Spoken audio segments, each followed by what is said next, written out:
بسم الله الرحمن الرحيم الحمد لله رب العالمين والصلاة والسلام على أشرف الأنبياء والمرسلين نبينا محمد وعلى آله وصحبه أجمعين وبعد السلام عليكم. You guys gotta wake up. Even Khalifa Sheikh called you out during No, I won't inshallah go too long because I know it's getting late, but we stopped last week with the seerah of Imam Ahmad rahimahullah ta'ala, and today inshallah we will continue along basically with how did the madhhab form after Imam Ahmad and what are the major principles or foundations of the actual madhhab. So after during, I guess you can say, the foundation of the madhhab was Imam Ahmad rahimahullah ta'ala, and we said that he studied under some of the greatest of scholars, and he was considered in his own right one of the greatest scholars in his own time, even amongst the other scholars and other muhaddithin. And we know that he, has kind of the chain of narration originating with the same chain of narration that Imam Abu Hanifa, Imam Malik, Imam Shafi'i rahimahullah ta'ala all had. So he continued with that beautiful lineage in spreading the deen and teaching the people the sunnah. And we mentioned, what was the major trial he went through called? What is it? What was it? No, the trial what was it called in Arabic? You weren't here? He was in Sijin, but we call it, it starts with a meme, or M in English. Al-Mihna, the trial, the tribulation that he went through, defending the creed of Islam, right? Saying that the Quran was غير مخلوق, the Quran was not created, it's the word of Allah subhanahu wa ta'ala, غير مخلوق, and he suffered tremendously for that. But because of that, subhanAllah, he, earned his reputation, rahimahullah ta'ala. What tribe was he from, since you asked that question? Shaybani. And the Shayban, we said was one of the great Arab tribes, and he met in lineage with the family of the Prophet sallallahu alaihi wasallam. Okay, so Imam Ahmad rahimahullah ta'ala, he didn't necessarily go out to start his own madhhab, and he didn't really write any books technically in fiqh.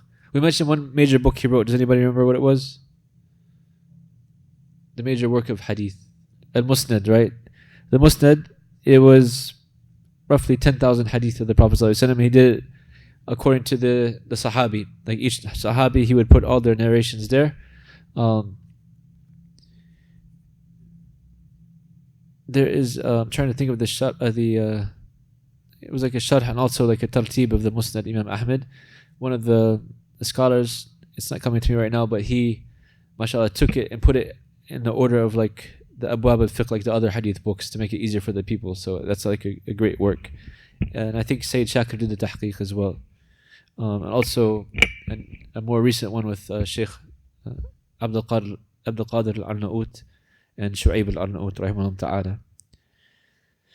So the madhhab went through different stages, and like we said, he didn't necessarily write a book in fiqh, but the other, and this is why the madhhab of Imam Ahmad is not as broad or I guess as worked as some of the other madhhab because of that reason. So like Imam Abu Hanifa, did Imam Abu Hanifa write a book in fiqh? No? Did he write any books?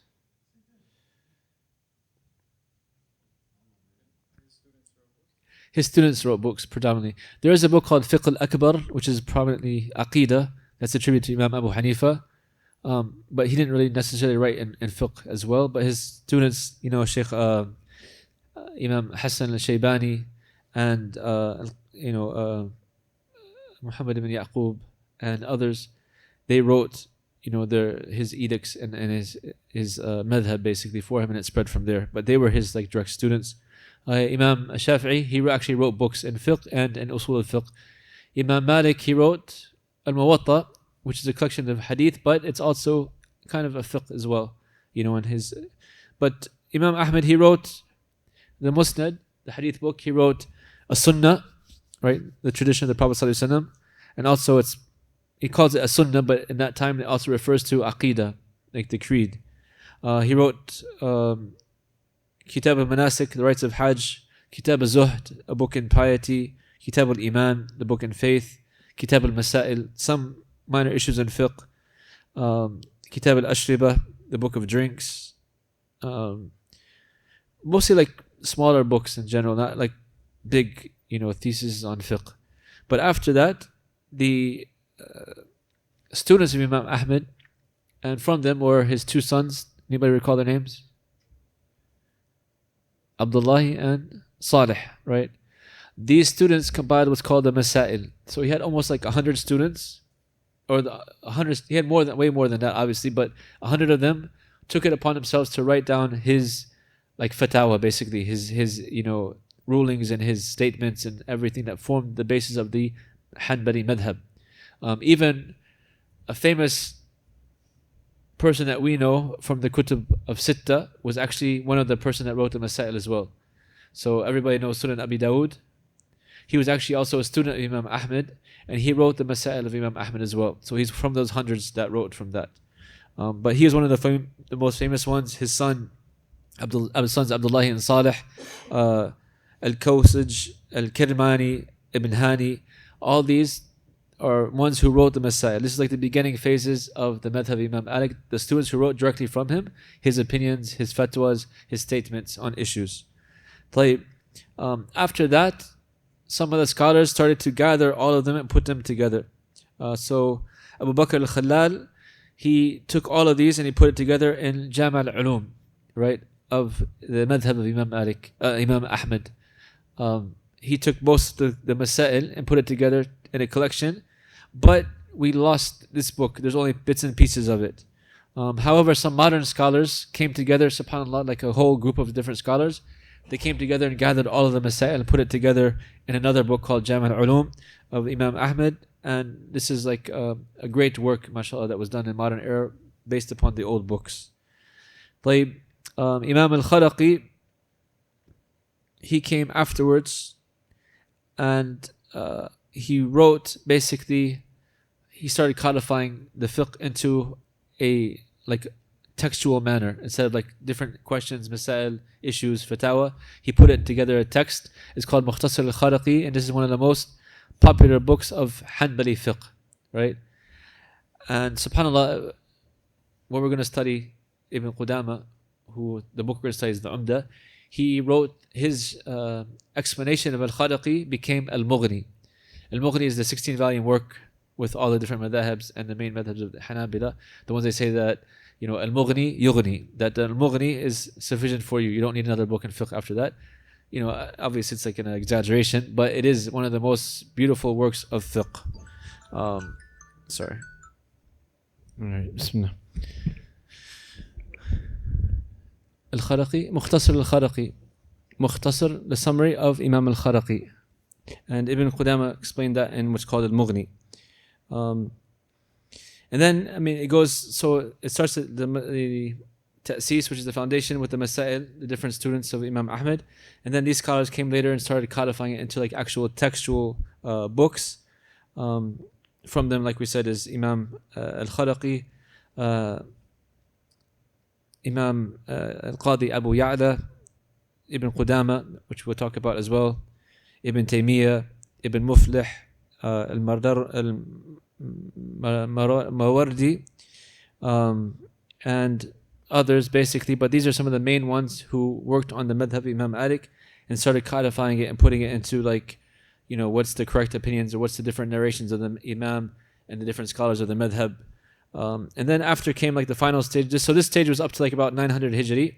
Then after that, khalas, like the Madhhab was pretty much compiled, and the scholars after that became like just writing like summaries or text or doing what's called tarjih, which is like the strongest opinion of the Madhhab. We have al-Buhuti and Ibn Najjar. They wrote, basically two books that if they are like al-Hijawi, also Imam al-Hijawi, he wrote Zad al-Mustaqna' and Iqna', and Ibn Najjar wrote the Muntaha. But if those two scholars agree upon an issue in their books, basically, then they consider that the mu'tamid for the madhab. They consider that like the sound opinion of the madhab. Like, this is like probably more technical than necessary, but you just have like understanding. Basically, it went through stages of, foundational, getting the actual quotes from Imam Ahmed and his students writing them down. Then after that, the other scholars coming in, like analyzing it and putting it into like chapters of fiqh and making text of the fiqh. And then the next stage after that, they would come and like, see what is the strongest of the opinions, basically, in the madhab. Madhab is not, like some people take it as sects, right? Like almost to the point of like discrimination against others or not accepting from others. Madhab is a methodology, basically a way to understand the Quran and the Sunnah and to put it into implementation. It's a way to make it easier for us to like get closer to Allah subhanahu wa ta'ala in like a logical fashion or manner, right? Based upon the scholarship of those who preceded us, going back to the Prophet sallallahu alaihi wasallam. And all of the main, scholars of Islam from the early generations until modern times actually took a madhab. So it's not something that some people say it's like a bid'ah or an innovation, but it's actually something that, subhanAllah, was adhered to by the previous generations. The only thing is that they didn't take it as a form of discrimination between each other or hatred between each other, but just basically methodologies and ways to understand the deen. Like Imam Ahmed's madhab, his foundation is like very strict to the Quran and Sunnah, and he feared speaking upon Allah without knowledge, and he was very keen to like tell people not to follow him if he conflicted with the Book of Allah or the Sunnah of the Prophet sallallahu alaihi wasallam. So the foundations of the madhab, of his madhab, Imam Ahmed rahimahullah ta'ala, the first and foremost is the Book of Allah, the Quran, right? The literal text, the explicit text, the general principles, the clear commands, the clear prohibitions, and he would, very rarely make any type of analogy from that. That's like the basis. That's the strongest of evidences, the Book of Allah, the Word of Allah. The second foundation, of course, is the Sunnah of the Prophet ﷺ, the authentic ahadith, and he would actually give weight to also weak hadith as long as they didn't conflict with the Quran or the authentic hadith. So he would say like, hadith da'if habbu ilayya min ra'i, that the weak hadith is more beloved to me than my own opinion, right? So he was very keen not to like put his opinions forth, but always try his best to find something in the Quran or the Sunnah. Or the third is the ijma', right? The consensus we discussed already. He also was very strict about the consensus because he saw it as very difficult to happen after the time of the Sahaba, because he said like perhaps there are some scholars or imams that we don't know about that may have disagreed with this, so there can't really be ijma' after a certain time period. But if ijma' is proven, of course he accepts that as the foundational part of his madhab. And then the fourth one would be the statements of the Sahaba, the athar on the companions radiallahu anhum. He would take these as authoritative, especially if it's from the Khulafa Rashidin, Abu Bakr, Umar, Uthman, Ali, because the Prophet praised them so much, and he told us to take from Abu Bakr and Umar in particular. And then if the Sahaba differed on someone, he would give deference, of course, to the scholars of the Sahaba or the elders of the Sahaba or the Khulafa Rashidin. Then the fifth foundation is the qiyas, the analogy, right? But he would use this very, very sparingly, yes, because he, like I said, preferred always a clear text from the Quran or the Sunnah or the statement of the companions, rahimahum ta'ala. So if there was nothing, he couldn't find anything, then he would use the analogy. And then something unique also about the madhab is sadd al-dhari'a. This is kind of like preventing something that's permissible in origin that the Imam would prevent to prevent a greater harm, right? This is like, with safeguarding the religion and the ethics.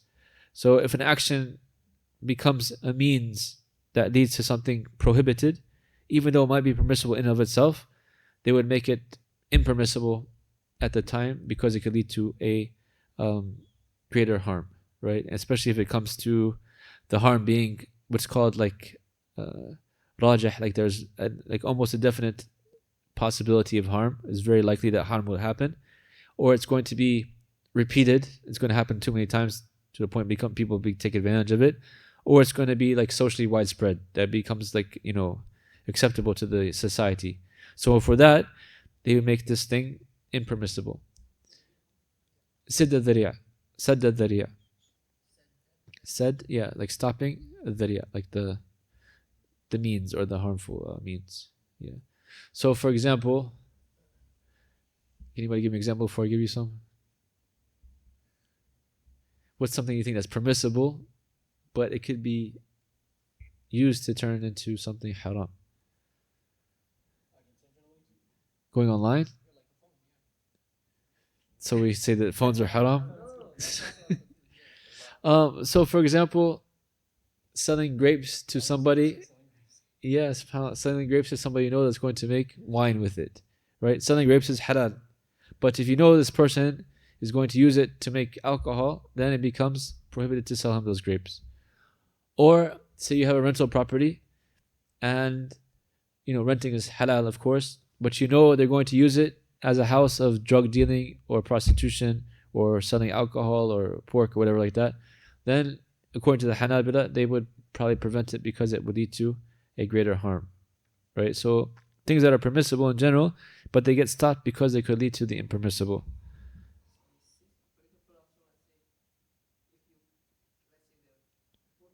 Yes. Right. If you know for sure they're going to use it to buy cigarettes, then you shouldn't give them the money. You should go buy them the food and give them the food directly or something like that. Or they're going to buy alcohol with it or something like that. It's better to just get the food and give it to them so they won't use it. What's that? Or take them to the restaurant. Yeah. It is tough. But there's multiple examples, inshallah. So, or writing contracts that, like some people, they try to get around riba, interest, and they make like kind of tricks and stuff to get around it. This also would become like impermissible, There's plenty of different examples, but you get the idea, inshallah. So this is one of the unique things of the madhhab of the Hanabila. The Maliki also have something similar as well. So in general, the madhhab, it is something that prefers, Quran or Sunnah over, our own opinions, obviously. And he's very like strict with trying to use the text first and foremost, and that's why he's very cautious in giving the fatwa. He has very high respect for the earlier generations, and subhanallah, sometimes even though it's like the Hanabila are considered somewhat of a stricter madhab, but if you look at it, he's also very flexible, because like he has sometimes different fatwas for the same issue because of the changing of times or because of the reaching of different evidences or having a better understanding of a certain issue. This is from the humbleness of Imam Ahmad rahimahullah ta'ala. Like he won't be like, this is my opinion, I already said this. No, if something stronger comes to him, he will change the fatwa. That's why you'll find different riwayat, narrations upon Imam Ahmad. And that's why the scholars have to go and like try to do what's called tarjih to see like which one was his final, verdict or example. Their opinion, like in the madhab, is that the role of the scholar is to, transmit and clarify what Allah subhanahu wa ta'ala and the Prophet have taught us, right? It's not our role to like legislate or come up with something new, but it's our role to follow. And the opinion of the position of the madhab is to clarify how to follow in the best of manners. We probably won't get too much into it, but just know that there's like different narrations in the madhab, and I've explained the reasoning why. Because either sometimes new evidence will reach him later on, or he'll have a better understanding of a certain issue, or the context might change. Also, it's not like such a systematic madhab. It's a little bit more, I guess you can say, flexibility in it. And yeah, there's many like masail that go through, the different riwayat and stuff like that. We don't have to get into all of that, but you just have to understand there's different narrations upon Imam Ahmad. And the scholars came later and kind of gave us what is the strongest of the opinions. Some key figures of the madhab or the madhab Imam Ahmad is, Ibn Qudama, which we're going to read his book, inshallah. The ones I meant to mention, Al-Kharaqi, rahimahullah ta'ala, Qadi Abu Ya'la, Mardawi, Ibn Taymiyyah, the grandfather actually, and the grandson, subhanallah. um, Ibn Muflih, you know. Also, you know, these families like Taymiyyah family, Muflih family, and Qudama family. There was multiple members of that family that worked for the madhab and, like, you know, spread the madhab and taught the madhab. And it's a beauty of, like, in Islam, when you have a pious founder of a family, it goes off into the offspring, subhanallah. So basically, like, alhamdulillah, this madhab is like flexible, and it preserves the sunnah of the Prophet ﷺ, and gives us like a minhaj to understand in a better fashion how to worship Allah subhanahu wa ta'ala, right? And that's what we're going to do in terms of trying to earn the love of Allah subhanahu wa ta'ala by understanding how to worship Him correctly. Ibn Qudama we'll talk about next time, but he, you know, was one of the, after Imam al-Kharaqi, he was like the biggest influence in the madhab. And he wrote, you know, he wrote many books, but the four major ones in the fiqh are al-udda, you know, al-umda. The sharh is called al-udda, but the matan is al-umda, the foundation, right? And then al-muqna', and then al-kafi, and then al-mughni. So kind of like a, you know, I guess you can say like elementary, you know, middle school, high school, or college, or maybe high school, college, masters, and PhD, something like that. So, but it's a beautiful work, like subhanallah. We'll talk about his life and his works the next session, inshallah, if Allah wills. I'm going to see if Imam Safi can continue while I'm gone. If so, then I'll let you guys know, inshallah, so we can keep moving. And if not, when I get back from my travels, inshallah, I'll make dua for you guys. You guys make dua for me. Any questions before we end?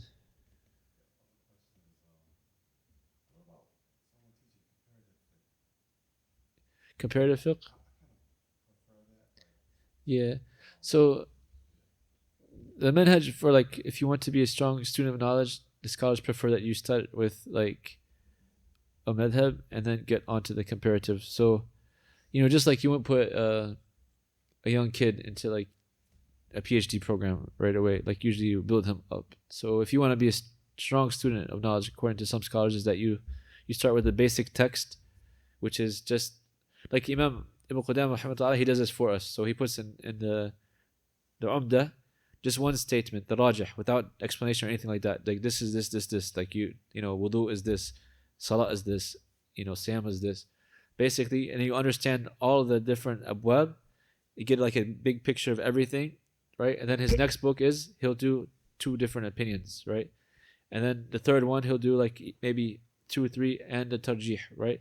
And then the fourth, when you've gone all of that, then he gets to the Mughni, where he brings in comparative fiqh, you know, which is like a proper way to build yourself up towards it. You know, even in like the Jama and Jama Islamiyah, like our book was comparative fiqh from the beginning, like for the 4 years.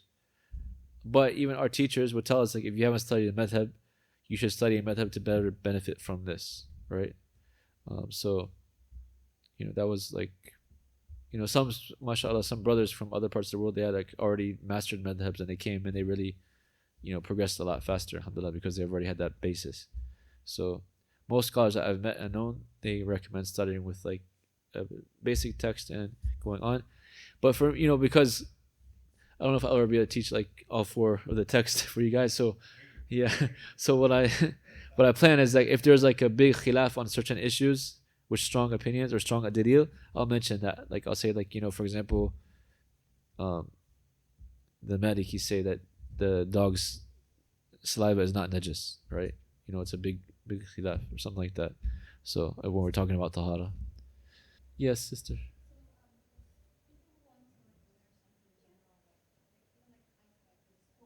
Yes. The fastest? The basis to learn? Like for fiqh, you mean? Or yeah, so there's 2 things. So if you want to be like just a general, just a general layperson, they can ask their teacher or their imam or whatever, you know, what's XYZ of how to pray, how to make wudu, etc., like that.